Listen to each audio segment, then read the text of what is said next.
Shrove Tuesday o yung Pancake Tuesday.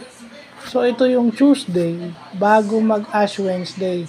Ito rin yung araw na yung mga palaspas ng mga nakaraang mahal na araw o nakaraang Lenten season ay sinusunog.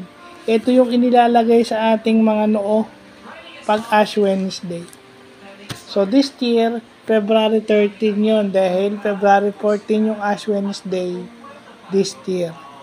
So, ito yung Shrove Tuesday is yun yung requirement na magkaroon ka ng confession at absolution. Yun yung start. No, advance ng konti kasi usually pag yung iba kasi ang mark ng start ng Lenten season is Ash Wednesday.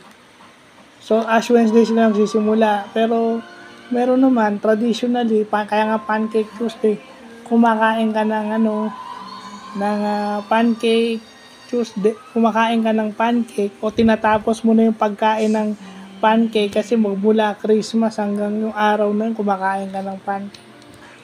So, kailangan mo na ng fasting ng araw na yun. So, yan yung mga Catholic and Christian na concepts o knowledge na dapat natin matutunan.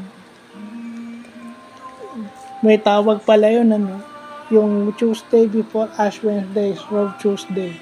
This year, February 13 yun. This 2024 is February 13. So, yun lang po.